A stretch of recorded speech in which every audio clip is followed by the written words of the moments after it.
दोस्तों, आप में से बहुत लोग ये जानते होंगे कि भगवान श्री कृष्ण का जन्म उत्सव जन्माष्टमी क्यों मनाया जाता है। लेकिन दोस्तों, क्या आपको ये पता है कि जब राजा वसुदेव श्री कृष्ण को टोकरी में ले जा रहे थे तो ऐसा क्या हुआ कि यमुना नदी का पानी अचानक ऊपर उठा और फिर शांत हो गया।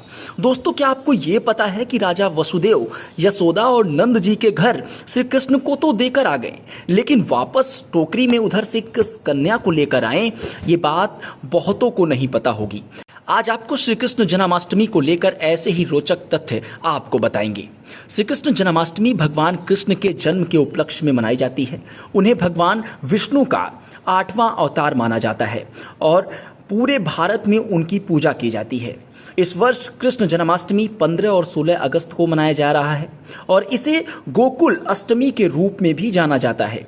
यह त्यौहार कृष्ण पक्ष की अष्टमी या भाद्रपद महीने के 8वें दिन पड़ता है। कहा जाता है कि भगवान श्री कृष्ण का जन्म वर्तमान मथुरा उत्तर प्रदेश के एक कारागार में हुआ था। उनका जन्म आधी रात को हुआ था, इसलिए परंपरा के अनुसार श्री कृष्ण जन्माष्टमी पूजा निश्चिता काल में की जाती है, जो आधी रात के आसपास होती है। हिंदू महाकाव्यों में भगवान कृष्ण को प्रेम, करुणा और कोमलता के देवता के रूप में वर्णित किया गया है। उन्हें शरारतें करने और अपनी सर्वोच्च शक्तियों से चमत्कार करने के लिए भी जाना जाता है। मान्यता के अनुसार रानी देवकी के भाई कंस ने एक भविष्यवाणी सुनी थी कि रानी देवकी और 8वीं संतान उसके मृत्यु का कारण बनेगा। यह सुनने के बाद उसने राजा वसुदेव और माता देवकी को कारागार में बंद कर दिया।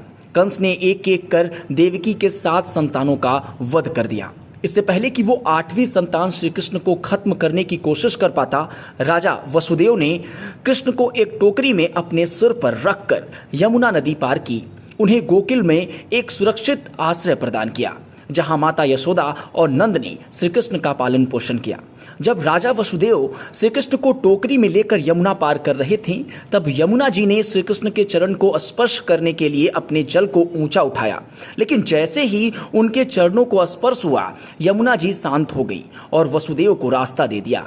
यह श्री कृष्ण की दिव्यता का प्रभाव था। लौटते समय वसुदेव नंद जी के घर से एक टोकरी में एक कन्या को लेकर आए। यह कन्या कोई साधारण बालिका नहीं थी, बल्कि योग माया थी, जो भगवान विष्णु की शक्ति के रूप में प्रकट हुई। योग माया ने नंद यशोदा की पुत्री के रूप में जन्म लिया और वसुदेव ने श्री कृष्ण की जगह इस कन्या को कंस के पास ले जाकर उनका वध करने से रोका, क्योंकि कंस को यह भविष्यवाणी थी कि देवकी का 8वां पुत्र उसका वध करेगा। जब कंस ने इस कन्या को मारने की कोशिश की, तब योग माया अपने दिव्य रूप में प्रकट हुई और कंस को चेतावनी देकर अदृश्य हो गई। कहा जाता है कि कंस ने देवकी के 7 बालकों को मार दिया था। 8वीं बार श्री कृष्ण का जन्म हुआ।